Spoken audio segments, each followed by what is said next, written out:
Donc, bonjour à toutes et à tous. Je vous souhaite la bienvenue. Enfin, je m'associe à l'ensemble des partenaires français du projet Woodmarket pour vous remercier d'avoir répondu présent à cette invitation pour cet atelier relatif à l'intégration des ERP dans les entreprises de la filière bois. Je vais être très bref. L'objet de cette introduction est de vous, je dirais, vous contextualiser un petit peu le cadre dans lequel cet atelier est organisé aujourd'hui. Vous l'aurez compris, c'est dans le cadre du projet Wood Markets, qui est donc un projet Interreg. Hop, voilà, Interreg Sud-Ouest. Donc, Sud-Ouest, c'est l'acronyme de Sud-Ouest européen. Et donc, Interreg, ce sont des fonds FEDER européens. Et donc, c'est un projet qui a pour objectif global de contribuer à l'intégration au développement du numérique dans la filière bois, donc à l'échelle de cette espèce du sud-ouest européen. Et donc, pour ce faire, le projet Wood Market compte sur 12 partenaires et 4 partenaires associés. Vous avez ici la liste affichée. Et comme vous pouvez le remarquer sur la petite carte en haut à droite, il s'agit bien évidemment donc de partenaires de France. Donc aujourd'hui, l'atelier est organisé et promu par Fibois Occitanie, le CRI de Bois Occitanie, le pôle de compétitivité Xylo Futur en Nouvelle-Aquitaine et l'Association pour la valorisation des bois des Pyrénées et bien entendu Forespire, donc qui est chef de file, pilote de ce projet Wood Markets. Le projet compte également donc, sur des partenaires espagnols et portugais, dans la mesure où on constate qu'à cette échelle macro-géographique du sud-ouest européen, malgré des typologies d'entreprises et des contextes industriels sur la filière bois assez différents, il n'en demeure pas moins que la problématique d'intégration du numérique, ou tout au moins l'enjeu, les besoins d'intégration du numérique dans les activités sont très prégnants. Le projet est donc un projet financé, comme je le disais, par les fonds européens FEDER. Je vous passe donc toute la partie relative aux objectifs des programmes Interreg Sud-Ouest. Si vous souhaitez en savoir plus, vous pouvez bien entendu chercher sur Internet les grands objectifs de ce programme de coopération transnationale. Et ces 12 partenaires donc, se sont associés pour, je dirais, 3 sous-objectifs ou 3 objectifs opérationnels. Un, contribuer à aider les entreprises de la filière bois à définir une stratégie pour accompagner leur transition numérique ou leur intégration dans le numérique. Accompagner le développement d'outils et de services d'innovation numérique pour ces entreprises, et puis améliorer ou contribuer à améliorer les capacités et les compétences des entreprises et des entités aussi qui sont amenées à accompagner ces entreprises pour accélérer la transition numérique. Toutes les informations, je dirais, relatives au projet Wood Market sont bien entendu disponibles sur le site web qui s'affiche ici en bas de la diapo. Et pour bien dire, comprendre l'architecture globale de ce projet, il faut se figurer je dirais, le squelette du projet en 4 grands axes. Un premier axe qui va consister à capitaliser, ou tout du moins essayer de faire un état des lieux de ce qui peut exister en termes d'outils et services numériques pour les entreprises de la filière. Un second groupe de tâches relatif au diagnostic des besoins. Peut-être avez-vous été destinataire, voire même participant à une enquête qui avait été réalisée courant 2021 pour tenter de définir plus finement les enjeux, les priorités des entreprises, également les freins que rencontrent les entreprises de la filière pour intégrer des outils et services numériques dans leur activité. Et donc, il y a ce groupe de tâches numéro 2 qui vise à définir plus finement ces enjeux, ces priorités et également les freins rencontrés. Tout ça dans l'objectif, en fonction des priorités qui auront pu être identifiées dans ce second volet, de pouvoir accompagner le développement ou l'adaptation d'outils ou services numériques à destination des entreprises, et ceci sur 3 je dirais, trois grands items d'activité. Les processus de production, le développement et l'adaptation d'outils ou services numériques pour la gestion d'entreprise et le développement et l'adaptation d'outils et services numériques pour tout ce qui relève de la commercialisation et du marketing. Vous verrez dans quelques semaines, je dirais, d'ici la fin du mois de janvier, il y aura un appel à participation aux entreprises qui sera lancé. Et ce sera le temps opportun, je dirais, pour creuser un petit peu plus sur ce GT3, la partie développement d'outils. Enfin, le quatrième volet qui vise à monter en compétences, ici, c'est un volet essentiellement centré sur la formation, l'information, la mise en relation entre les entreprises de la filière et les entreprises du numérique. Et donc, c'est effectivement dans le cadre de ce quatrième volet que s'inscrit l'atelier d'aujourd'hui, puisqu'effectivement, ce groupe de tâches prévoit des actions, comme je le disais, axées sur l'amélioration des compétences, en créant des liens entre les entreprises du bois et les entreprises du numérique, et en menant des actions d'information et de formation. Et c'est bien l'objet de l'atelier d'aujourd'hui qui est organisé par, donc, comme je le disais, les partenaires français du projet Wood Market et l'entreprise donc Gembawer, à qui je vais laisser la parole juste après, pour avoir un premier atelier centré sur donc l'intégration des ERP dans l'entreprise. Bien entendu, d'autres ateliers sur d'autres sujets seront organisés et donc on vous invite à rester informés notamment via notre site internet et puis bien évidemment via les réseaux des partenaires français de Wood Market auxquels vous appartenez et qui font que vous avez été destinataire de l'invitation aujourd'hui notamment. Donc, sans plus tarder, je vais laisser la parole donc peut-être à Albin de l'entreprise Gembawer qui va donc prendre la suite et animer cette matinée. Merci à toutes et à tous. Merci Sébastien. Alors je vais partager mon écran du coup. Transition du coup, le temps que tu repartages l'écran. Merci en tout cas de recréer du lien avec Digital 113. On est très content de pouvoir échanger avec vous. Donc le cluster des entreprises du numérique d'Occitanie. Je rentre pas dans les détails parce que on a eu l'occasion déjà de se présenter par le passé. Si jamais vous êtes curieux du cluster, digital113.fr. Le seul petit mot peut-être que j'ai envie de vous partager, c'est que ces actions-là, en fait, dans notre cœur d'activité, sont en lien avec un programme qui s'appelle Digitalis Future. On n'a pas traité directement la filière bois, mais ça peut venir. Mais c'est surtout un programme trimestriel, donc par cycle de 3 mois. On adresse la transformation numérique des différentes filières. On travaille en ce moment sur la filière énergie. On va travailler à partir de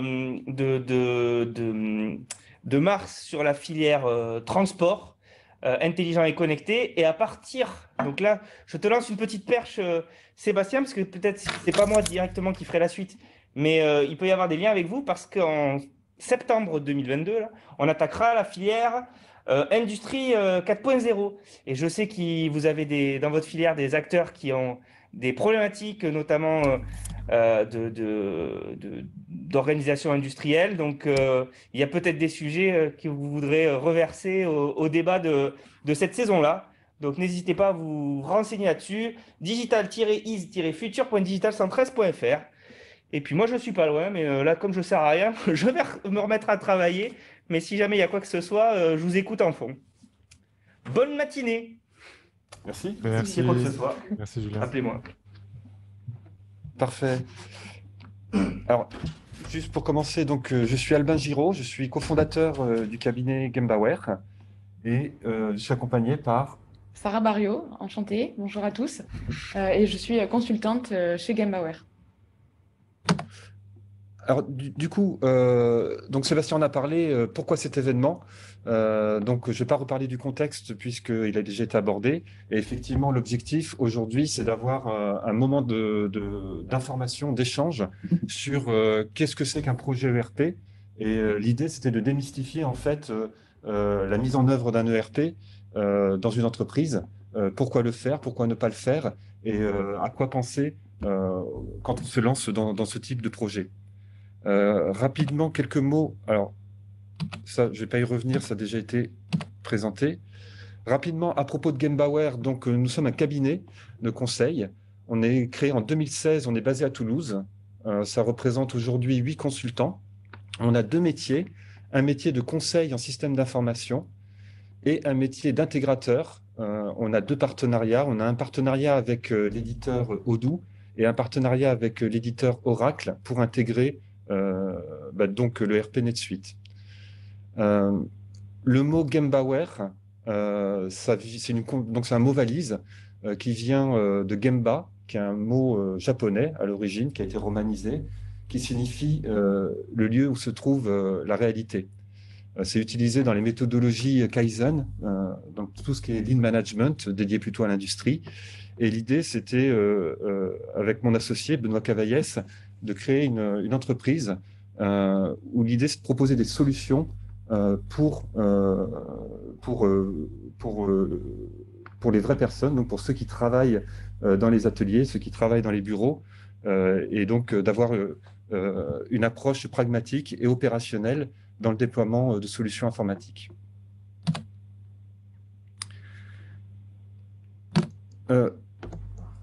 L'idée aujourd'hui, c'est de structurer les échanges à travers 3 grands moments de la mise en œuvre d'un ERP. Donc, tout d'abord, c'est avant le projet.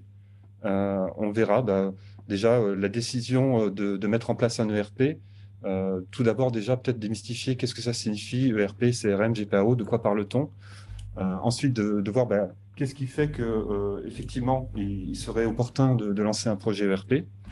Et ensuite, le tout début du projet qui consiste à se préparer pour la mise en œuvre de l'ERP. L'avant-projet, ça représente quelque part, ça représente la partie la plus importante du projet en fait, et c'est aussi dans cet échange, ce sera aussi la partie la plus importante en termes de temps. Ensuite, on abordera pendant le projet, donc comment est constitué traditionnellement un projet ERP, quelles sont les spécificités du pilotage d'un projet ERP et quels sont les facteurs clés de succès, ou du moins ce à quoi on doit veiller pour aboutir à un projet qui aboutisse tout simplement en termes de budget et de délai. Enfin, on verra après le projet comment on mesure les bénéfices attendus par la mise en œuvre d'un ERP. Hop. Alors, ce que je vous propose, donc, c'est qu'on passe justement sur la partie préparation du projet. Et on va commencer peut-être par un petit échauffement. Donc, on vous propose un petit sondage ludique. Je vais arrêter le partage et je vais laisser la main à Sarah. Alors, on va en fait, durant toute la matinée, effectuer un petit jeu sous forme de quiz. Alors, je vais partager mon écran. Tu rentres cette adresse dans un nouvel onglet. Celle-ci? Ouais, share.zoom.es.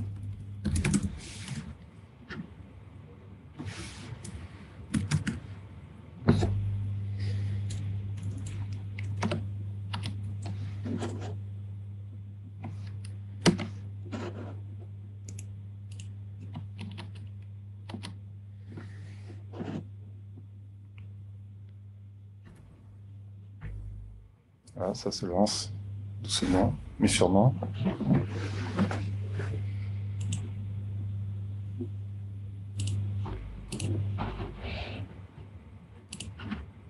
Ah, bon, je vais me connecter directement pour pouvoir partager mon écran.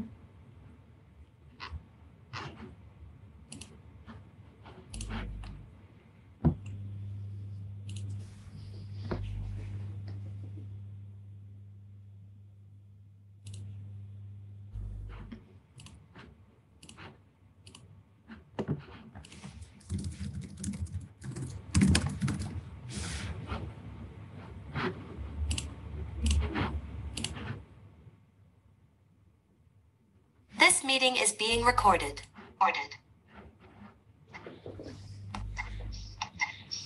Tu peux partager? Hop, parfait. Je vais y participer. Hop. Merci. Et je vais me donner hop, les droits pour partager. Nommer animateur. Parfait. Alors, je vais vous partager mon écran.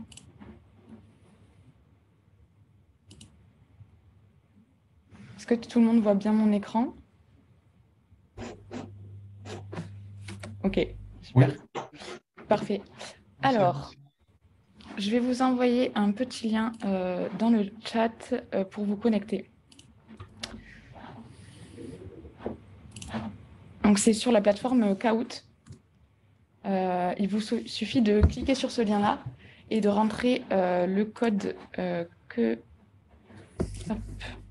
qui va être créé. Hop, juste ici. Donc, le code PID se génère.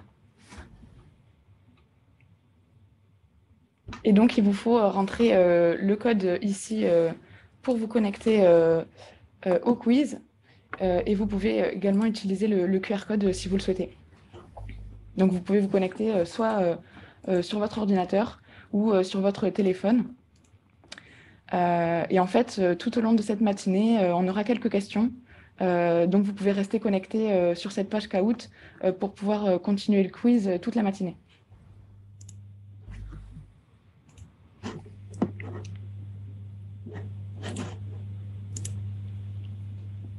Donc, on a les différents participants qui se connectent au fur et à mesure.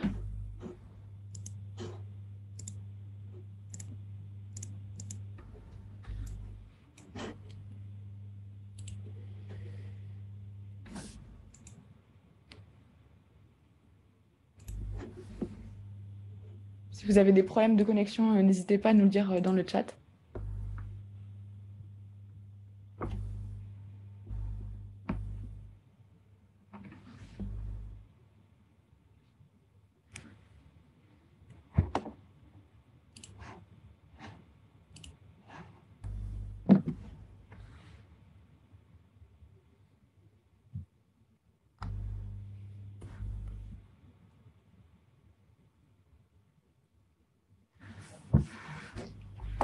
Écoutez, on peut démarrer. Si tout le monde est connecté, on peut démarrer.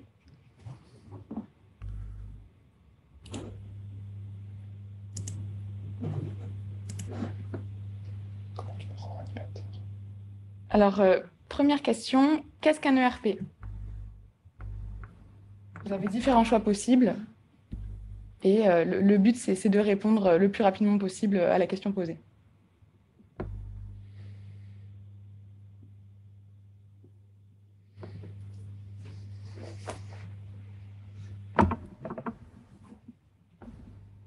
On a quasiment toutes les réponses. Une dernière personne hésite encore.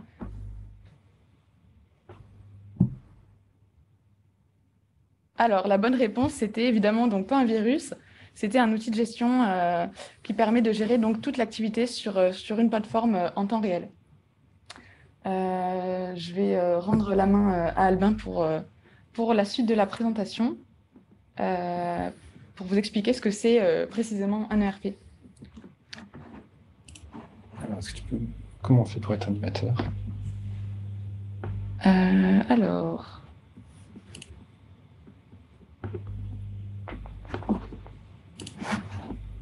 Comment on donne les droits? C'est D'accord. je pense. Alors, Albin...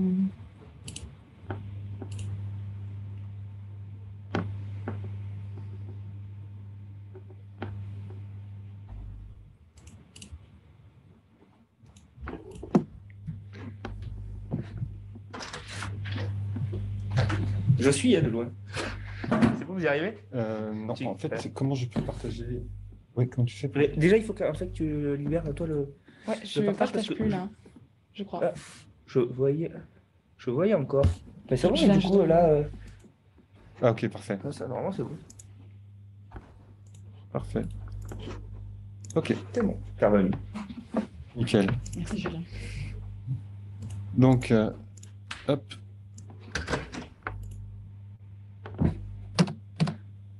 Donc, effectivement, quand on parle d'ERP, donc c'est l'acronyme d'Enterprise Resource Planning, on parle d'une application qui permet de gérer l'ensemble des flux d'une entreprise, que ce soit les flux matières ou les flux financiers. Quand on parle de CRM, on parle de Customer Relationship Management. Et donc là, on parle d'applications qui sont destinées à gérer la relation client, que ce soit sur des phases commerciales, donc l'acquisition de nouveaux clients, ou que ce soit sur des phases après-vente, avec tout ce qui va être gestion du SAV, gestion des interventions sur site. Ce domaine-là, c'est géré par des applications CRM. Enfin, on parle aussi de GPAO, gestion de production assistée par ordinateur, où là, quelque part, il s'agit d'un sous-ensemble des ERP. Il s'agit d'applications qui sont plutôt dédiées sur les processus de production. Et on va retrouver des spécificités comme tout ce qui est gestion des données techniques, donc les composants qui rentrent dans la fabrication des produits finis. On va retrouver aussi tous les procédés de fabrication, que l'on nomme aussi gamme de production. Voilà, c'était juste histoire de clarifier un petit peu.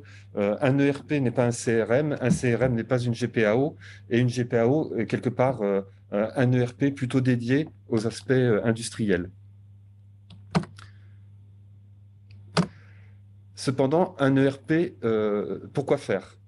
Ce qu'il faut bien voir, c'est qu'un ERP, la mise en œuvre d'un ERP est un projet de transformation numérique. C'est aussi une réponse possible pour régler un problème qui va être mis en lumière par un audit ou par un projet stratégique. Par exemple, un problème de non-qualité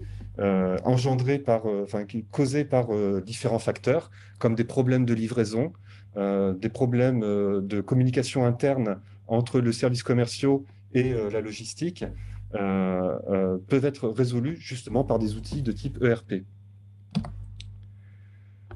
Quand on dit que c'est un projet de transformation numérique, la transformation numérique, ce sont des projets qui s'appuient sur trois volets. Le capital humain, donc les ressources humaines tout simplement, qui s'appuient sur des outils, généralement des outils informatiques. Le premier d'entre eux étant Excel, mais on verra qu'un ERP va bien au-delà de l'utilisation de fichiers Excel, et des processus, donc tout ce qui va être organisation de l'entreprise. Ces trois volets sont essentiels dans la mise en œuvre d'un projet ERP. Peut-être l'un des plus importants, ça va être le facteur humain, puisqu'il s'agit d'un projet, et donc forcément il s'agit d'un projet, il s'agit d'interaction entre des personnes qui vont devoir partager à un moment donné les mêmes objectifs et quelque part ramer dans la même direction. Les objectifs auxquels vont répondre la mise en place d'un ERP, ils sont multiples. Là, on a voulu montrer quelques exemples. Donc, il s'agit alors souvent et principalement d'améliorer la communication entre les équipes, donc partager des informations communes, typiquement avoir un référentiel unique pour tout ce qui va être client. Donc, dans certaines entreprises, on va avoir le client, l'information concernant le client ne sera pas centralisée. C'est-à-dire que le commercial aura ses informations à lui concernant un client et la logistique aura d'autres informations. Quand on doit interagir ensemble, si on n'a pas le même référentiel d'informations, forcément la communication n'est pas facilitée. De la même manière, on intervient chez certains de nos clients qui n'ont pas de référentiel produit unique. C'est-à-dire que le commerce vend un produit, la production produit a d'autres informations concernant les produits vendus. Là encore, ça cause des problèmes de communication et, in fine, des problèmes de visibilité pour le client. Un ERP, ça a aussi pour objectif de rationaliser les processus. En ce sens, on dit souvent qu'un ERP est structurant, c'est-à-dire que l'objectif, c'est d'accepter la structure et qu'apporte, qu'apporte ce type d'outil. Rationaliser les processus, ça veut dire aussi que toute personne qui va rejoindre l'entreprise, quelque part, sera capable de prendre en main plus rapidement son métier, puisque les processus sont rationalisés, ça veut dire aussi qu'ils sont documentés et du coup plus facilement transmissibles. L'amélioration des tableaux de bord. In fine, un ERP, c'est une réponse managériale. C'est-à-dire que le choix de mettre en place un ERP, c'est avant tout pour collecter des informations qui vont alimenter les tableaux de bord, qui vont permettre à la direction de prendre des décisions stratégiques. D'accord ?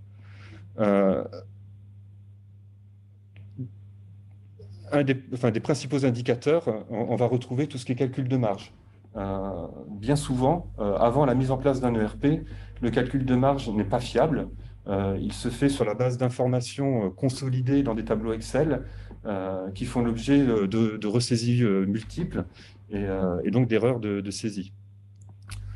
Enfin, un autre objectif, ça va être de rationaliser le système d'information, c'est-à-dire de diminuer le nombre d'applications utilisées par l'entreprise.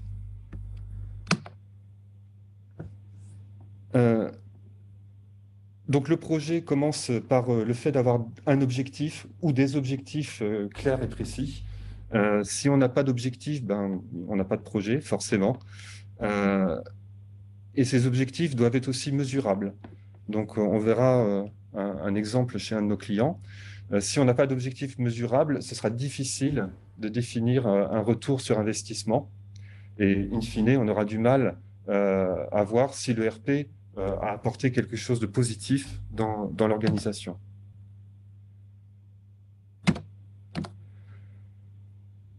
Alors, quelques signes qui montrent qu'une organisation est prête pour mettre en place un ERP. Donc, typiquement, de nombreux outils ont été mis en place pour gérer différents processus. Dans ce cas-là, on se retrouve dans une situation où on a des silos d'informations au sein de l'entreprise. Par exemple, on a mis en place une application pour gérer l'administration des ventes et on a mis en place une autre application pour gérer la production.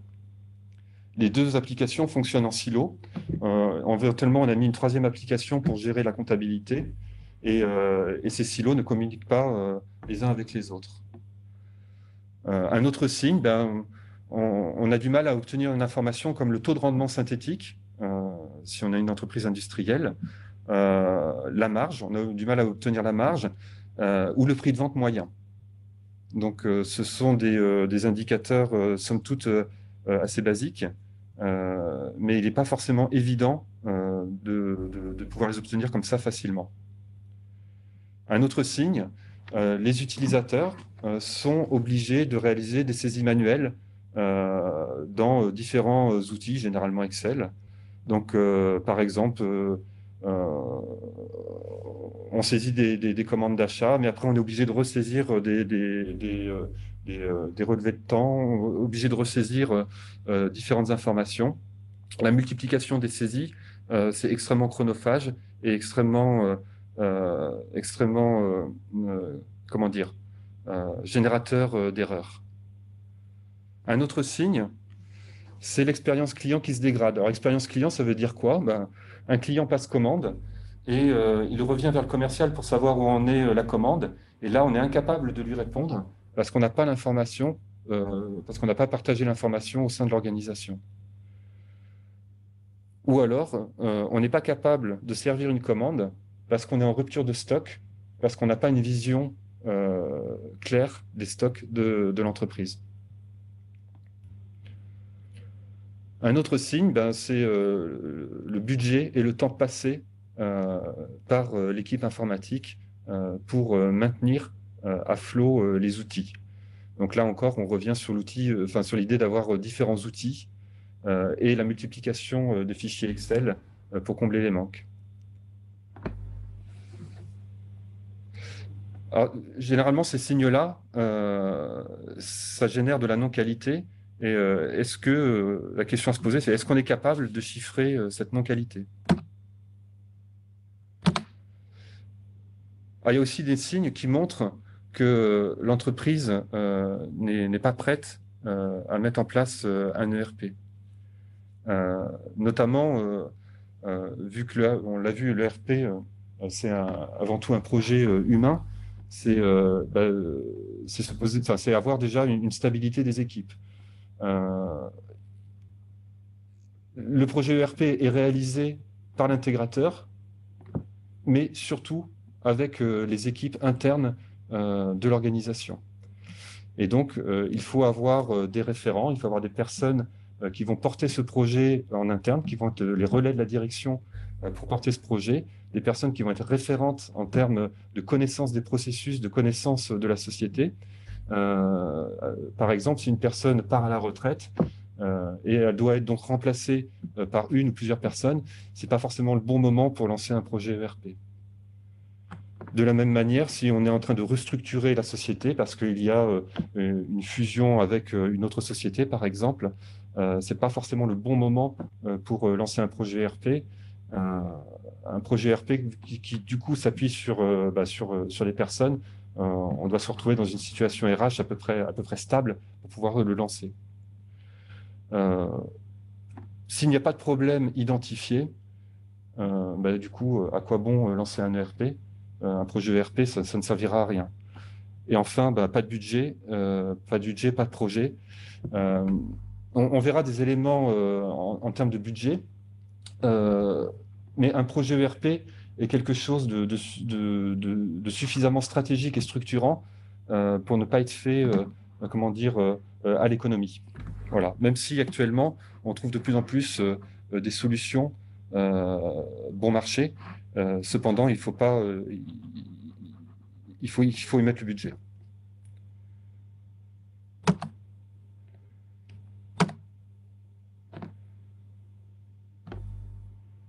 Une fois qu'on est convaincu que l'ERP est bien la solution qui va répondre à un besoin, à un problème que l'on cherche à résoudre, il est temps de préparer et de bâtir un plan projet. Donc, le plan projet, ça va être essentiellement 4 étapes. Définir un objectif ou des objectifs qui sont clairs, mesurables, précis, constituer une équipe, définir un budget et planifier aussi les grandes étapes de son projet. Et la question, pourquoi se préparer, va donner lieu justement à une petite question caout. J'arrête le partage. Hop, voilà. Hop. Je vais repartager mon écran. Et donc, on va passer à la deuxième question. Donc, au tableau des scores, on a Marc qui prend la tête, suivi de Fabien et Lucie. Et donc, cette nouvelle question, quel est le taux d'échec des projets ERP? Donc, à votre avis, quel est le taux d'échec moyen des projets ERP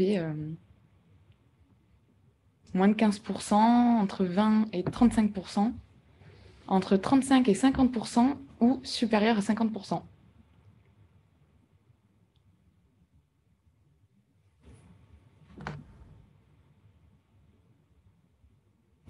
Et la réponse, c'est entre 20 et 35%. Et donc, je vais laisser Albin prendre la suite pour vous expliquer quelle est la raison de ce chiffre. Est-ce que tu peux redonner le code caout? Alors, on a une demande. Ça y est, il était donné. Ok, parfait. Voilà. Est-ce que tu peux reprendre le partage? Parfait. Voilà.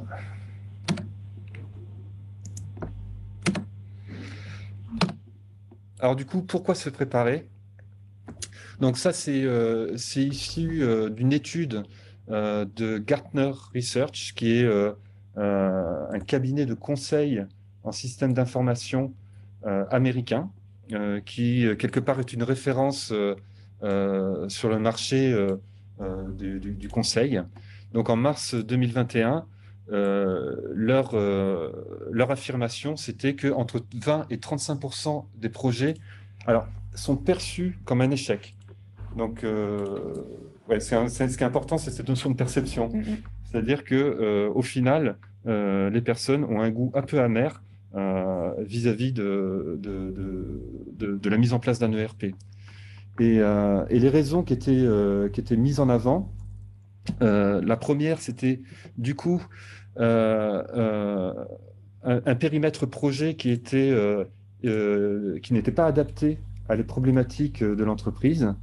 Donc là, ça va rejoindre la définition de l'objectif, mais aussi ça va rejoindre le phasage du projet.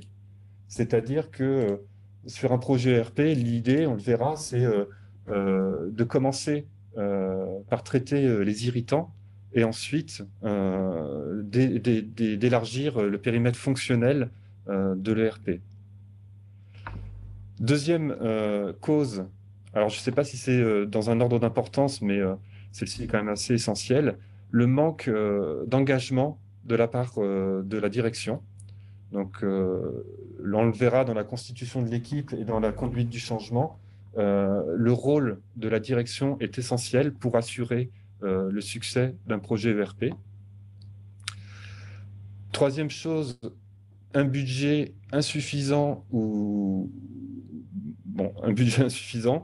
Donc, effectivement, en phase de préparation, il faut bien se poser la question sur la structure de coût d'un projet, à la fois les coûts externes, ce que je vais acquérir, mais aussi les temps passés par mes équipes sur ce projet-là.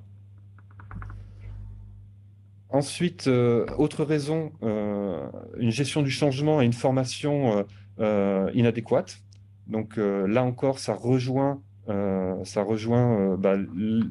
l'aspect humain du projet ERP. Une équipe projet, alors une gestion de projet inexpérimentée. Donc là, effectivement, c'est un facteur de risque pour un échec de projet, c'est d'avoir un chef de projet qui ne va pas forcément, qui ne va pas faire son rôle de chef de projet, tout simplement. Et ensuite, extensive modifications. Donc là, l'idée, c'est un projet doit partir dans une direction. Il peut éventuellement, cette direction peut être éventuellement légèrement modifiée. Par contre, trop modifier la direction du projet et les objectifs du projet finissent par diluer le projet et on perd, et au final, les équipes perdent le sens du projet. Et donc ça aussi, c'est un facteur de risque pour un échec.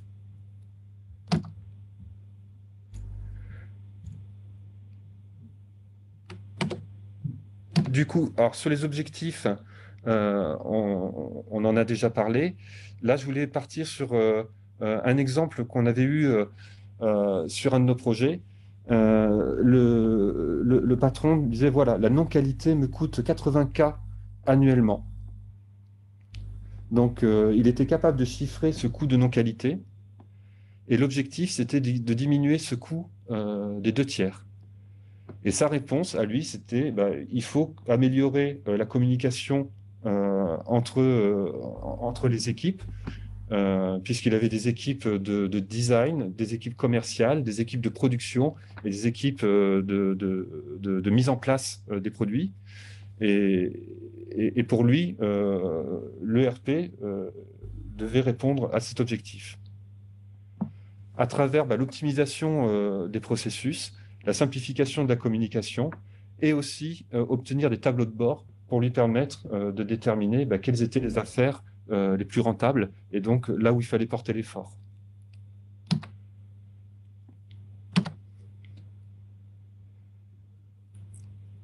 L'objectif est défini, il nous faut une équipe. Donc l'équipe, on insiste dessus, mais c'est vraiment facteur clé de succès d'un projet ERP. L'équipe doit être construite le plus tôt possible. Et ce qu'il faut bien comprendre, c'est que l'équipe est évolutive. C'est-à-dire qu'au début du projet, on ne va pas forcément avoir tous les membres de l'équipe. que l'équipe va s'enrichir au fur et à mesure de l'avancée du projet. Alors, une équipe, en gros, ça va être des personnes qui vont tenir un rôle. Alors, une personne peut tenir plusieurs rôles, mais on va retrouver tous ces rôles-là. Donc, en tout, ça fait 6 rôles qui vont se succéder pour la réalisation du projet. Donc, tout d'abord, le chef de projet. Donc, lui, il aura pour mission d'organiser et de piloter le projet. Donc, d'être à la fois sur les points de contrôle et d'être la cheville ouvrière du comité de pilotage du projet. C'est lui qui va coordonner les ressources internes. Alors là, je parle des rôles projet côté organisation. Vous retrouverez le pendant aussi côté intégrateur. Voilà. On donne des exemples de rôles métiers qui peuvent tenir, ou du moins que l'on estime adéquats pour tenir le rôle de chef de projet.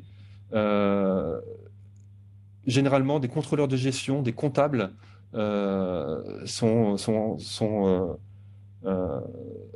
assez à l'aise dans ce rôle de chef de projet. Sur le rôle de chef de projet, alors on insiste sur le fait qu'il ne faut pas que ce soit quelqu'un qui soit choisi par défaut. On l'a expérimenté sur un projet notamment. Prendre quelqu'un qui est disponible pour le bombarder chef de projet est une très mauvaise idée. Donc voilà, ça ne s'improvise pas. Ensuite, on va avoir, alors pas ensuite, mais on aura le rôle de sponsor. Donc le sponsor du projet, c'est quelqu'un qui a un niveau hiérarchique suffisant pour engager la société, donc pour prendre des décisions qui vont engager la société. Donc, en fonction de la taille de l'organisation, c'est directement le patron, le propriétaire de la société ou la direction générale. D'accord ? C'est une personne qui servira de point d'escalade quand on a des arbitrages ou des décisions à prendre sur un projet. D'accord ? Autre rôle, donc, ça va être utilisateur clé métier. Donc, pas d'utilisateur clé, pas de projet. Ce sont des personnes qui vont avoir un rôle de responsabilité au sein de l'organisation. Donc, le responsable achat, le responsable production, le responsable financier, le responsable commercial. D'accord ? Ce sont des gens qui sont capables d'organiser les processus, de recruter des personnes, qui sont capables qui connaissent les tâches quotidiennes de leur département et qui sont capables de prendre une décision sur la façon d'organiser le travail. Un rôle souvent négligé, mais qui est un rôle assez chronophage, c'est le responsable de la migration. Le responsable de la migration, cette personne aura le rôle de collecter les données, de collecter les transactions qui doivent être intégrées dans le nouveau système. D'accord ? C'est une personne qui doit être généralement à l'aise avec Excel et très très rigoureuse. D'accord ? On y reviendra lors de la description des phases projet. La migration des données est une phase du projet qui est souvent sous-estimée en termes d'investissement par les organisations. Alors là, il y a une redite sur utilisateur clé métier, donc on va passer. Enfin, dans l'équipe, on va retrouver les utilisateurs finaux, donc qui sont les personnes qui vont opérer au quotidien le RP, donc qui vont travailler au quotidien sur le RP. Donc là, on va retrouver tous les corps de métier d'une entreprise. Dans le cadre d'un projet ERP, l'idée, c'est que les personnes qui vont rejoindre l'équipe soient aussi à l'aise avec l'outil informatique. C'est-à-dire des personnes qui vont comprendre pourquoi il faut faire des tests et qui vont être capables d'organiser leur temps pour justement dédier du temps à l'organisation. Alors généralement des tests pour les utilisateurs finaux et pour les utilisateurs clés métiers. Donc ce qu'il faut retenir, c'est dans une équipe, on a plusieurs rôles. Ces rôles contribuent à des... ces rôles sont sollicités avec des charges de travail différentes en fonction des phases du projet. Sur ce tableau, en fait, on va retrouver en ligne les rôles du projet, d'accord? En colonne, on va retrouver les phases du projet. Donc là, on part sur un projet, somme toute assez classique, en 4 phases, avec une phase de conception, une phase de développement de la solution, et ensuite une phase de validation, puis une phase de mise en œuvre. Si je prends l'exemple, par exemple, donc utilisateur clé métier, donc vous vous retrouvez au milieu du tableau, vous voyez que dans les premières phases du projet, on estime sa contribution entre 14 et 18 heures par semaine. D'accord? Si je prends l'exemple de la personne qui va se charger de la migration des données, lui, c'est plutôt dans les phases de déploiement du projet qu'il sera sollicité, et on estime entre 14 et 18 heures par semaine. Donc un petit peu moins d'un mi-temps à un gros mi-temps dédié à ces phases-là.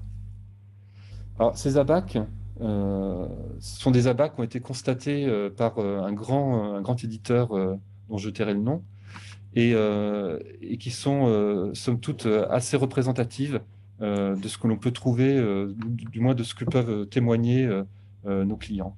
D'accord? Donc, c'est important dans la construction de l'équipe de voir que l'implication en fonction du rôle et en fonction de la phase du projet sera différente.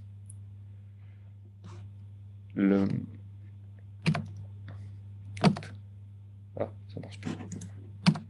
Ça marche. Alors, la construction de l'équipe, c'est pas nécessairement que des personnes en interne. Il est aussi intéressant, voire même très intéressant, de se faire accompagner pour sous-traiter certaines tâches. Par exemple, la définition des besoins, la définition du cahier des charges. Ça peut être intéressant de confier ça à un professionnel qui a l'habitude de le faire, et donc qui va poser les bonnes questions, et au final, qui vous fera gagner du temps à toute l'équipe. Par AMOA, on entend assistance à la maîtrise d'ouvrage. La phase de conduite du changement, notamment tout ce qui va être partie formation, c'est intéressant aussi de pouvoir sous-traiter ça à des personnes qui en ont l'habitude. Enfin, le pilotage aussi. Régulièrement, on intervient sur des projets où le chef de projet va être une personne externe. L'avantage, c'est que la chefferie de projet, ça ne prend pas forcément un temps plein. Et donc, on peut avoir comme ça une personne qui va venir de façon ponctuelle pour piloter le projet. Et dans l'écosystème, il y a une myriade d'acteurs pour réaliser ces tâches-là. Ça va de la DSI externalisée aux consultants indépendants. Le recours à des stagiaires aussi est intéressant.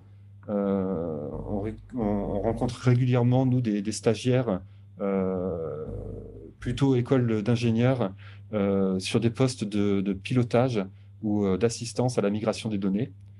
Le recours aussi à des CDD. Voilà. Donc tous les moyens sont bons pour étoffer l'équipe et surtout trouver la bonne compétence et ne pas choisir des personnes par défaut qui n'auraient pas la bonne compétence. L'importance de la gestion du changement, donc ça démarre dès la constitution de l'équipe.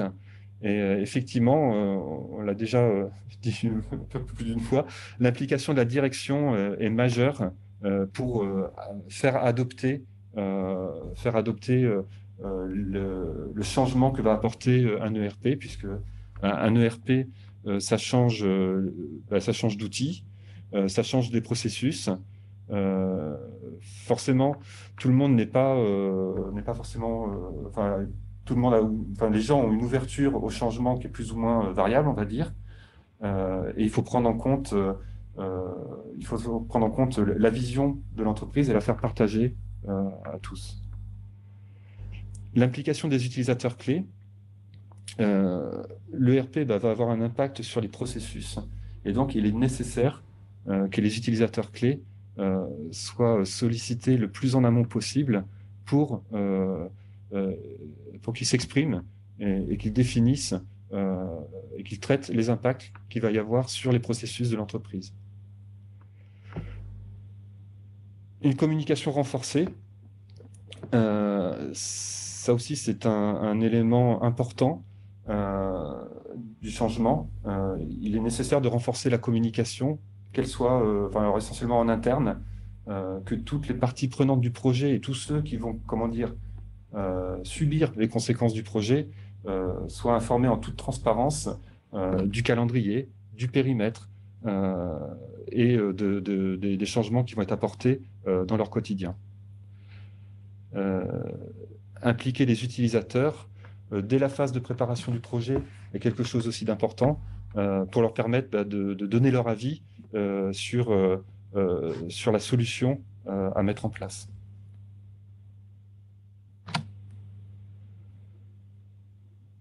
Ouf, là, on a bâti une équipe. Maintenant, ce que je vous propose, c'est d'aborder les aspects budget. Donc, là, l'idée, c'est de donner des exemples des grandes masses de budget. La structure du budget va dépendre du mode contractuel. Alors, le mode contractuel, c'est quoi? Un ERP, c'est un logiciel. Il peut être proposé suivant plusieurs modes. On va trouver le mode licence, c'est-à-dire que la société va acheter une licence ou des licences auprès d'un éditeur qui donc va donner la licence et le droit d'utiliser sous certaines conditions l'ERP. Un mode qui se développe de plus en plus depuis quelques années, c'est le SaaS, donc Software as a Service. Donc là, on est dans un mode contractuel où l'entreprise va acheter un abonnement à un service, et ce service, c'est l'ERP, son hébergement et le support. D'accord ? Donc on passe d'un mode où on acquiert des licences à un mode où on achète un abonnement, comme un abonnement téléphonique. Et du coup, ça change pas mal de choses sur la structure des budgets. Donc, la notion d'hébergement aussi a un impact fort. Si je choisis d'héberger sur site mon ERP, donc c'est-à-dire que je définis les machines sur lesquelles je vais héberger cet ERP, je suis responsable de la maintenance de cet ERP, responsable de sa sécurité aussi. Ça veut dire que j'ai besoin d'avoir en interne les compétences techniques pour pouvoir assurer la maintenance en conditions opérationnelles de mon ERP. Cette solution, elle est onéreuse et elle est risquée. On l'a vu ces dernières années, les entreprises qui avaient leur propre outil de gestion en interne, et notamment celles qui utilisaient la technologie Windows, ont été souvent impactées par des virus, par des ransomware. Donc des virus qui venaient crypter les données et qui pouvaient être décryptés via le paiement d'une rançon. L'hébergement cloud, donc là l'idée c'est qu'on va louer une machine qui est hébergée par un tiers et on loue l'utilisation du logiciel. Cependant, on doit veiller aux opérations de mise à jour du logiciel, c'est-à-dire qu'on reste quand même maître et surtout responsable de maintenir le logiciel à jour. C'est une solution qui est simple.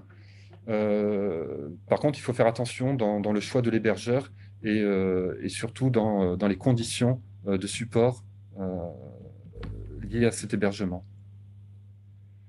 Ensuite, le mode SaaS, donc ça, l'hébergement est pris en charge par l'éditeur, qui éventuellement peut sous-traiter à un hébergeur. Là, il faut faire attention aux conditions d'accès au service et surtout aux conditions de performance.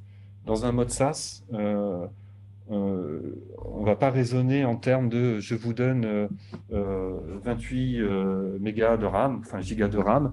On va dire, souvent l'opérateur du service va mettre des barrières sur, par exemple, le nombre de transactions que l'on peut faire par jour, le nombre de transactions que l'on peut faire par mois, ou la taille de certaines transactions, donc le nombre de lignes d'une transaction. On avait eu le cas, par exemple, chez un client où on s'est rendu compte que tout ce qui était paye, transaction de paye, on était limité en nombre de lignes que l'on pouvait faire traiter par le RP à un instant T. Et ça, c'était une limite qui était contractuelle. Et ça a eu un impact sur le fait qu'il a fallu changer le processus parce qu'on avait atteint cette limite contractuelle. Donc ce sont des choses à regarder. Cependant, le SaaS reste la solution la plus rapide à mettre en œuvre, puisque vous n'avez pas à vous soucier de l'infrastructure, c'est compris dans l'abonnement, et surtout ce sont des formules qui sont généralement très évolutives, c'est-à-dire que vous pouvez rajouter des utilisateurs à des prix prédéfinis très rapidement. Du coup, en synthèse, quand on est sur un modèle hébergé, donc ça c'est une étude qui a été réalisée par le Gartner aussi, le coût de l'ERP, c'est plutôt 9% du coût, ce sont des licences, et 91% du coût, donc c'est plutôt des coûts qui ne sont pas forcément annoncés par l'éditeur, mais ça va être la formation, la maintenance, le matériel et les adaptations. Dans un modèle SaaS, la proportion s'inverse. 68% du coût donc facial que l'on voit, c'est l'abonnement, et 32% du coût, ce sera le coût de formation et d'adaptation. Donc concrètement, ça va être le coût d'intégration de l'ERP dans l'organisation.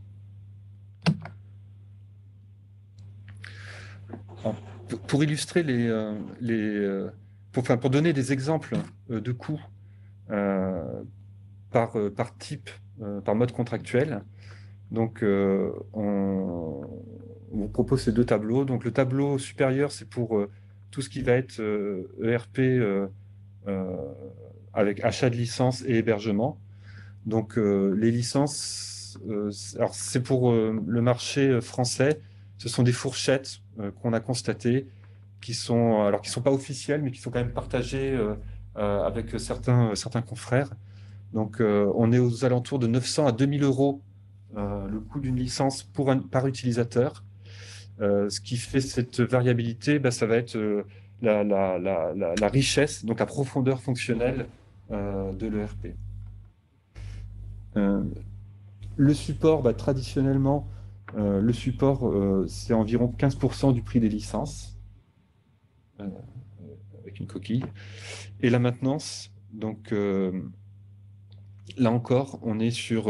alors, la distinction entre support et maintenance, donc le support, c'est le recours à des équipes de support qui vont vous aider, vous dépatouiller en cas de problème avec le RP. D'accord ? La maintenance, c'est tout ce qui va être mise à jour de l'outil. Et là aussi, il faut compter environ 15% du prix des licences. Alors l'hébergement, là, il y a une très grande différence de coût. Au plus bas, on est aux alentours de 700 euros. Il faut imaginer 700 euros, ça va être, on va pouvoir héberger on va pouvoir héberger une quinzaine d'utilisateurs sur ce type de formule. Par contre, vous aurez un support à minima, d'accord ? 5000 euros, ça veut dire que là, vous avez des conditions de rétablissement en cas de panne qui sont beaucoup plus réactives. Voilà. Concernant la partie intégration, donc la partie intégration, ça va être la mise en œuvre concrète de l'ERP. Et en fonction des intervenants qui vont se succéder sur le projet, il faut compter entre 600 et 1000 jours, entre 600 et 1000 euros par jour, par personne. D'accord ? Pour le mode SaaS, du coup, il y a beaucoup moins de lignes. La souscription au service, donc il faut compter entre 80 et 180 euros par mois par utilisateur. D'accord ? C'est une fourchette réaliste. Pour l'intégration, on va retrouver les mêmes problématiques, du moins la même structure de coût. OK ? Alors, excusez-moi, sur le budget, ce que ces postes de coûts-là ne montrent pas, ça va être aussi les coûts internes. Donc, l'équipe projet qui est dédiée à la mise en œuvre de l'ERP a un coût qu'il va falloir aussi budgéter. Et ça, on le verra par rapport aux phases projet et par rapport au taux d'implication lors de ces phases projet. Ça vous permet d'en déduire le coût interne. Une dernière chose, concernant le budget, alors c'est plus sur l'aspect financement, il y a des sociétés, alors certains éditeurs proposent leur propre société de financement pour pouvoir lisser l'investissement dans le temps. Que ce soit par achat de licence ou même par souscription, typiquement Oracle propose du leasing sur du SaaS. Donc ça permet au final de lisser l'investissement dans le temps et donc de pouvoir absorber le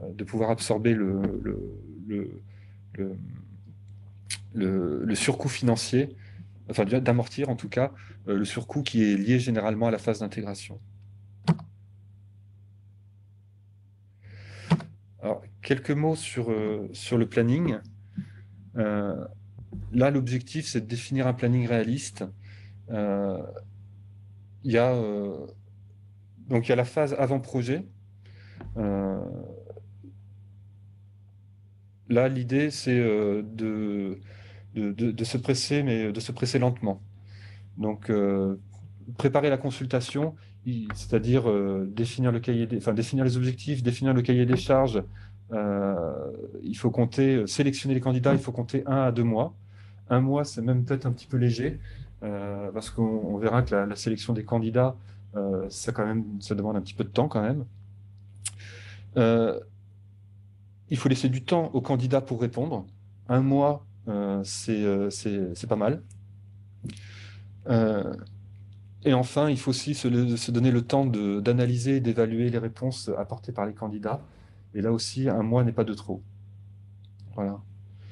Donc après, définir un planning réaliste, il y a aussi la notion de quand est-ce que je veux démarrer mon projet. Ce qu'on constate, nous, c'est que tout le monde, enfin pas tout le monde, souvent les personnes veulent démarrer au 1er janvier. Donc vouloir démarrer, faire un go live au 1er janvier est pas forcément une très bonne idée, puisque les phases les plus intenses dans la mise en œuvre d'un projet sont plutôt sur la fin du projet. Et quand on arrive au mois de décembre, on a beaucoup moins de disponibilité, que ce soit en interne ou en externe, pour intervenir sur le projet. Donc le 1er janvier, généralement, c'est utilisé pour des raisons d'exercice fiscal qui débutent. C'est quand même assez dangereux. Voilà. De la même manière, vouloir organiser une phase de test en plein mois d'août, c'est pas non plus l'idée du siècle, puisqu'on risque d'avoir quand même un manque dans les équipes. Donc il faut aussi penser au calendrier, et ce calendrier, généralement, il faut le caler sur les vacances. Ensuite, il y a le projet proprement dit. Donc c'est une succession, ça va être une succession de phases. Là, on a un exemple de phasage sur 14 semaines depuis le kick-off, donc depuis le début du projet, depuis le lancement du projet. Donc, alors, quand on dit kick-off, c'est le début de la réalisation du projet. C'est-à-dire qu'on a passé tout l'avant-projet et là, on a contractualisé avec un intégrateur et le kick-off, c'est le démarrage officiel du déploiement, de l'implémentation de l'ERP. On reviendra sur ces différentes phases dans la partie pendant le projet.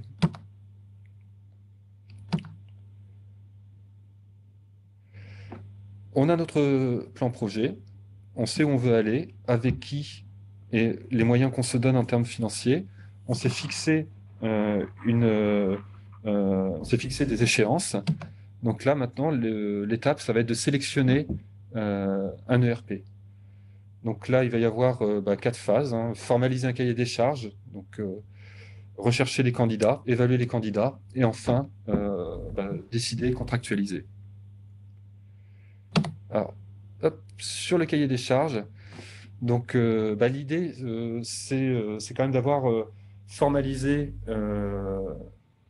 un document, alors, à minima, qui va présenter le contexte du projet, donc les enjeux du projet, pourquoi on lance ce projet, qui va préciser quel est le périmètre organisationnel.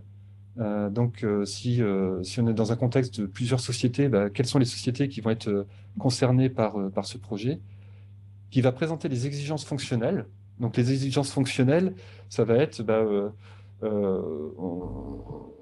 on veut gérer des demandes d'achat et on veut un circuit d'approbation qui prenne en compte le statut du fournisseur dans l'approbation des demandes d'achat, par exemple.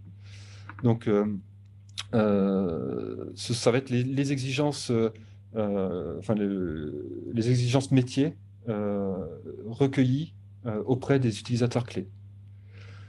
Les exigences techniques, s'il y en a, est-ce qu'il faut absolument que ce soit hébergé chez moi parce que je travaille avec la défense, ou est-ce que ça peut être du SaaS?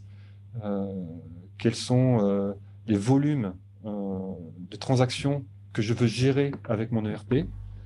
Un candidat pourra dire oui pour gérer 10 000 factures par an, pourra dire non s'il faut gérer 1 million de factures par an. Voilà. Les exigences contractuelles, donc là, ça va être lié notamment à l'accès au support, à la maintenance, lié aussi à la stabilité des prix. Les prix que je négocie maintenant, je veux qu'ils soient stables dans le futur pour pouvoir racheter des accès utilisateurs, racheter des modules. Le cahier des charges aussi doit définir les critères de sélection afin que ces critères soient partagés par tout le monde, y compris par le candidat. Alors pour illustrer, là c'est un exemple de tableau d'exigences fonctionnelles. Ce qui est important aussi, c'est que les exigences fonctionnelles soient priorisées. Priorisées en disant ça c'est obligatoire, on en a besoin pour le démarrage. Ça c'est pas obligatoire, mais il nous faut un contournement. Ou ça, comment vous y répondez? Est-ce que c'est un spécifique ou est-ce que vous n'y répondez pas? Donc, pour simplifier, 2 écueils à éviter sur le cahier des charges. Alors, un document de 1000 pages, ça se voit assez rarement, mais même un document de 100 pages, il faut le lire. C'est énormément de temps à passer côté candidat. Et du coup, ça peut rebuter et surtout, ça peut avoir un impact sur la qualité de la réponse. Donc, évitez la Bible. Autre écueil, c'est de tout mettre prioritaire. Quand tout est prioritaire, quand tout est obligatoire, au final, on a un problème de priorisation et le candidat va avoir tendance à gonfler l'enveloppe budgétaire. Donc, si on veut un budget qui soit le plus optimisé possible, il est important de prioriser les besoins. Hop. Ensuite, il faut rechercher des candidats. Donc, rechercher des éditeurs, rechercher des intégrateurs. Donc, l'information, où est-ce qu'on peut la trouver? Sur le web, sur la partie, sur le petit carré vert amande, j'ai mis trois exemples de sites qui proposent des listes d'ERP, donc des listes d'éditeurs. Donc il y a ERP Catalyst, il y a Selge, il y a Guide ERP, voilà. Donc ça, vous allez trouver des informations sur des éditeurs, sur des intégrateurs éventuellement. Généralement, ces sites-là ont pour objectif de conserver vos coordonnées pour les revendre à des éditeurs ou des intégrateurs qui recherchent justement des opportunités commerciales. Cependant, ça permet d'avoir déjà une première liste de candidats potentiels. Les salons professionnels, c'est aussi une façon de glaner de l'information. Un salon dédié à l'industrie, par exemple, on va voir quand même des éditeurs spécialisés dans l'industrie. Donc ça peut être aussi un premier filtre intéressant pour présélectionner des candidats. Le bouche à oreille, donc ça c'est quelque part, comment dire, enfin, mon impression c'est quelque part le plus efficace, c'est-à-dire que on a souvent des clients qui demandent conseil à leurs concurrents, qui voient comment leurs concurrents ont réglé le problème de l'ERP. Et du coup, le fait de discuter avec un pair qui a réglé ce problème, généralement inspire confiance à l'organisation. Après, la question, c'est combien de candidats, quelle est la taille de mon échantillon? Est-ce que je dois consulter 1 ou 10? L'idée, nous, ce qu'on voit, c'est que 3 candidats, c'est bien. 4 candidats, c'est maximum. Au-delà, c'est quand même beaucoup de temps passé pour dépouiller les réponses. Donc, il faut quand même rester sur un échantillon assez restreint. Voilà. Un candidat, c'est compliqué, on ne peut pas trop comparer. 2 candidats, ça commence à être intéressant. L'avantage d'avoir 3 candidats, c'est qu'on peut avoir un outsider qui permet de se fixer un petit peu, de se rassurer sur les 2 autres. Voilà. Alors, quel type de RP? Là, hop. L'idée, c'est en fonction de l'objectif que vous cherchez à atteindre, on va trouver 2 extrêmes de RP, le RP vertical et le RP généraliste. Le RP vertical, ça va être un ERP qui cible un métier spécifique. Donc, il va intégrer des fonctionnalités très riches, mais sur un métier donné. Typiquement, dans le métier de la tôlerie, on va avoir besoin de gérer des métaux, de gérer des densités de métaux, de gérer des profilés. Et il existe des ERP verticaux dédiés au métier de la tôlerie. On va retrouver des ERP dédiés à l'agroalimentaire qui vont intégrer des fonctionnalités de traçabilité très fines dans l'outil. Là, l'idée, c'est de standardiser les processus. Donc, c'est plutôt ce type d'objectif recherché par le RP vertical. Donc, quelques exemples, on a Silob, Solune, il y a Vif dans le domaine de l'agroalimentaire. Il y en a quelques dizaines. Ensuite, on a le RP généraliste qui, lui, n'est pas dédié à un métier en particulier. Donc, la profondeur fonctionnelle sera peut-être moins importante. Par contre, il sera très versatile et proposera plus de métiers différents. Là, le but, c'est plutôt d'homogénéiser le système d'information, d'accord? C'est-à-dire éviter de multiplier les applications. Et l'objectif, c'est aussi de favoriser la collaboration et la communication interne entre les différents services. Donc là, 2 exemples à peine au hasard. Donc des outils comme Divalto, Odoo sont des bons représentants de RP généralistes.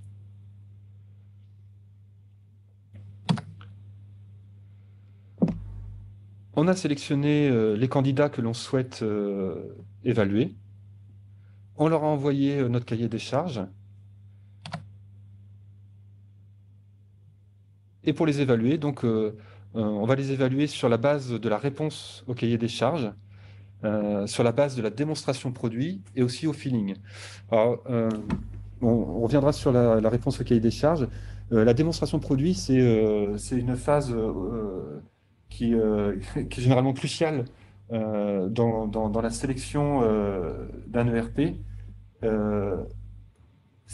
Alors, ça demande un gros investissement de la part de l'intégrateur, de préparer une démonstration. Et du coup, l'intégrateur ou l'éditeur a 2 possibilités. C'est soit il fait une démonstration générique, Donc, il présente son outil indépendamment de la problématique de l'organisation. Ou alors, il fait un gros effort de personnalisation et il intègre des exemples donnés par la société pour illustrer le fonctionnement de son outil. Généralement, la première solution passe moins bien et est moins bien perçue auprès des clients. Cependant, personnaliser une démonstration, ça demande quand même pas mal d'efforts de la part de l'intégrateur. Après, est-ce qu'il faut voir tous les candidats en démonstration? Alors ça, c'est une bonne question. Ou est-ce qu'il faut faire d'abord une shortlist, donc c'est-à-dire ne sélectionner qu'une ou deux solutions, que deux solutions par exemple, et demander la démonstration que sur deux solutions? C'est aussi une façon de gagner du temps pour vous. Si je reviens sur la réponse, donc là, l'idée, c'est dans le cahier des charges d'avoir aussi les exigences concernant la réponse que doit faire le candidat. Donc, les éléments un peu incontournables, ça va être la présentation des acteurs. Sur ce projet ERP, qui sera l'éditeur? Qui sera l'intégrateur si ce n'est pas l'éditeur? Éventuellement, est-ce qu'il y aura des sous-traitants qui vont intervenir sur certaines phases du projet? Donc, la présentation de la solution, bon, évidemment. La présentation des services associés, ce qui va être du domaine du support, de la maintenance, de l'hébergement. La présentation de l'approche projet, donc ça, c'est plutôt côté intégrateur.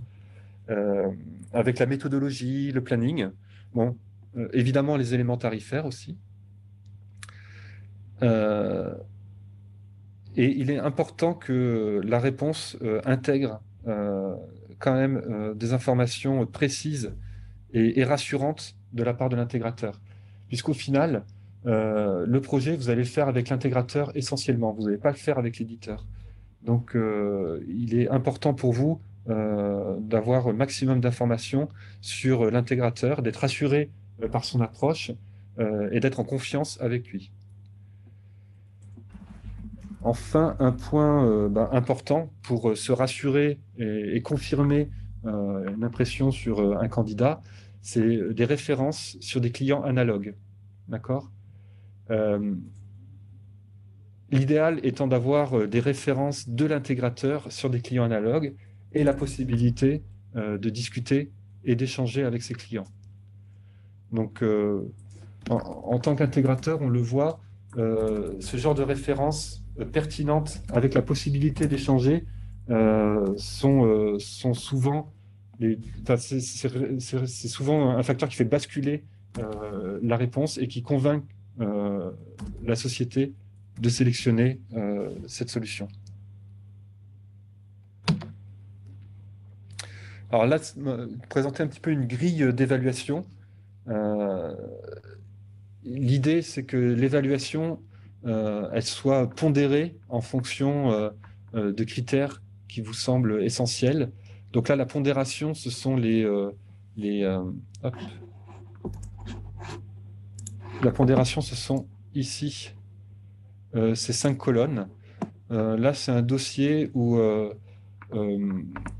on avait une dimension solidité. Donc, est-ce que l'éditeur, l'intégrateur est solide? On avait une dimension écosystème. Est-ce que cet éditeur a beaucoup d'intégrateurs, a beaucoup de partenaires? Est-ce qu'il a aussi des applications partenaires qui sont développées? La proximité, donc la colonne orange. Alors là, en l'occurrence, est-ce qu'il est présent sur Toulouse ou pas? En rouge, c'était la pertinence de la réponse. Et en violet, en mauve plutôt, la qualité du premier contact. Voilà. Et donc, on avait pondéré chacune de ces dimensions-là pour bâtir, pour évaluer les réponses des couples éditeurs-intégrateurs. Donc, c'est important aussi de pondérer les notes que vous allez attribuer sur les réponses des candidats. Hop. Comment on fait pour virer ça? Effacer. Voilà. Hop.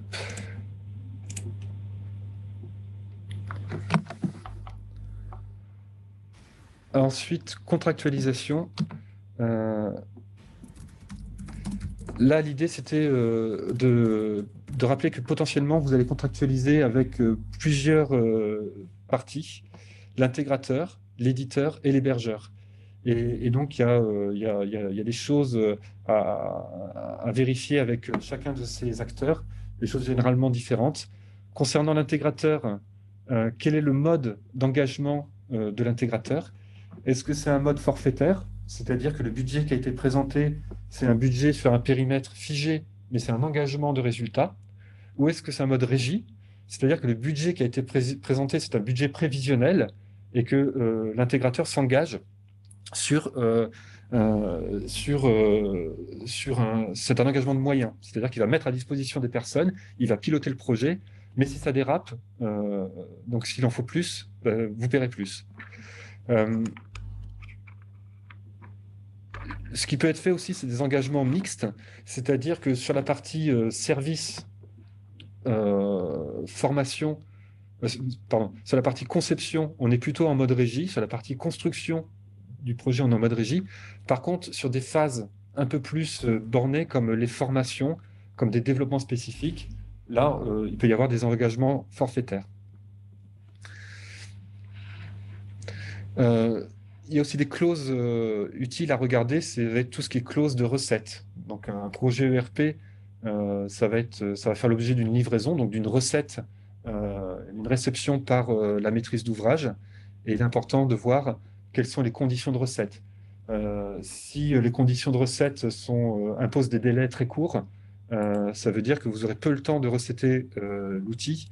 Et du coup, vous pouvez vous retrouver avec comment dire, un outil qui n'est pas aussi adapté que ce que vous croyez. Côté engagement éditeur, donc il faut veiller à tout ce qui est clause de réversibilité, notamment dans le SaaS. Donc la clause de réversibilité, c'est comment, si je veux changer de service, comment je récupère l'accès à mes données pour pouvoir les transférer vers un autre système. Donc la clause aussi de stabilité des prix, c'est comment on garantit la stabilité des prix. Alors il y a toujours une révision qui est effectuée, mais comment on garantit à minima cette stabilité dans le futur. Et enfin tout ce qui est support, et notamment accès et conditions, comment dire, et délai de réponse du support. Alors si vous faites le choix d'utiliser un hébergeur, là, il y a 2 points. C'est donc la SLA, Service Level Agreement. Donc, Service Level Agreement, c'est généralement exprimé en temps de rétablissement du service. C'est-à-dire que si j'ai une panne chez mon hébergeur, en combien de temps il garantit que je reviens à un service normal?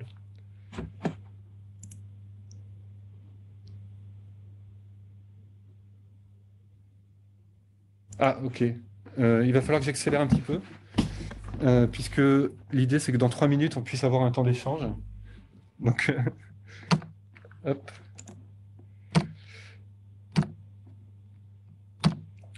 Donc, là, on était à la partie préparation du projet.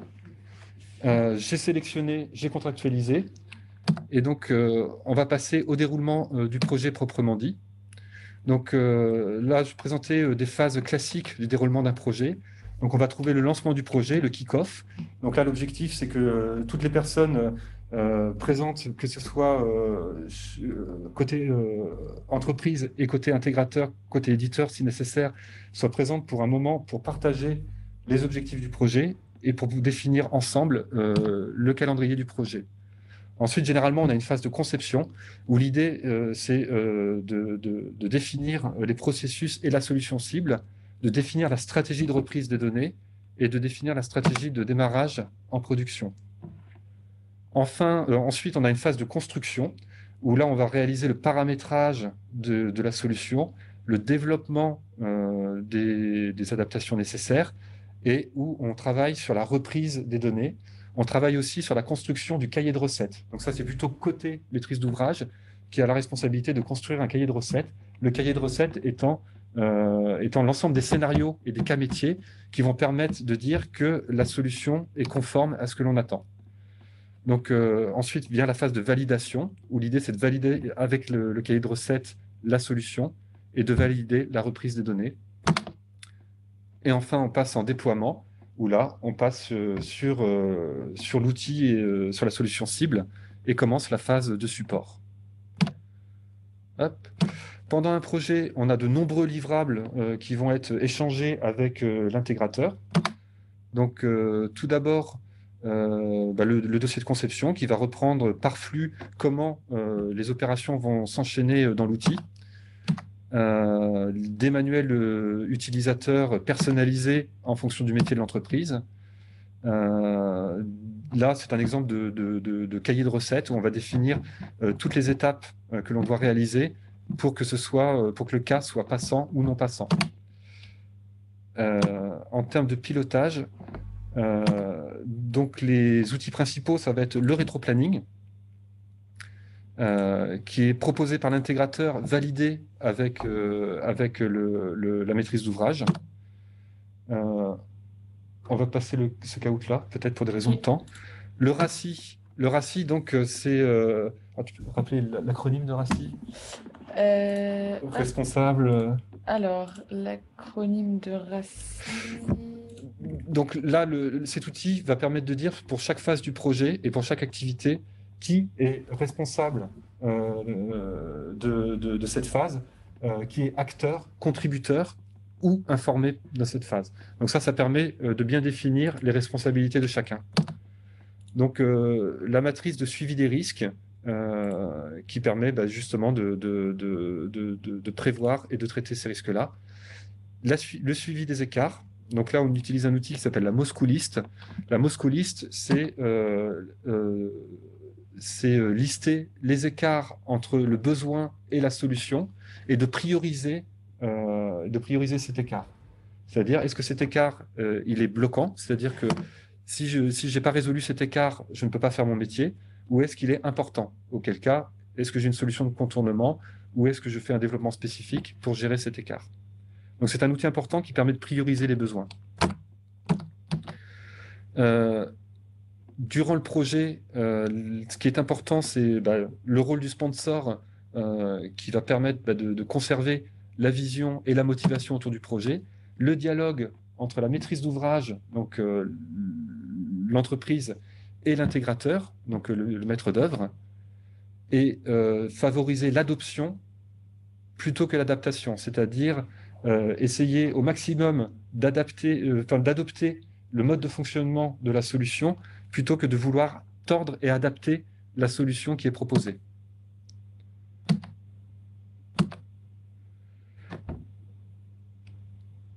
Une fois que le projet est mis en œuvre, donc là, il est temps de vérifier quels sont les bénéfices attendus par la mise en œuvre de l'ERP, donc en termes de renfort de la collaboration, en termes d'amélioration de la conformité légale, en termes de vision cohérente et objective de l'entreprise. Est-ce que maintenant on est capable d'avoir une analyse de la profitabilité, que ce soit par client, produit, affaire, et pas uniquement une profitabilité globale? Donc, est-ce que l'ERP est vraiment un accompagnement de la croissance? Donc, l'idée, c'est de procéder à un calcul de retour sur investissement. Donc, c'est un calcul qui est complexe. Par contre, c'est une façon de mesurer objectivement quel est l'apport de l'ERP dans l'organisation. Alors, certains éditeurs proposent des modèles standards de ROI. Il faut forcément utiliser ces modèles avec des pincettes, puisque ce sont des modèles qui vont quand même toujours aller dans le sens de l'éditeur et de ce qu'il cherche à vous vendre, en fait. Donc, le ROI doit être intégré le plus tôt possible dans le projet. Tout à l'heure, on avait vu que la non-qualité coûte 80K annuellement à mon entreprise. Donc là, l'objectif, c'est de vérifier combien ma non-qualité est passée. Et donc, ça nous permet de voir quel est par rapport au coût total du projet, où est mon ROI.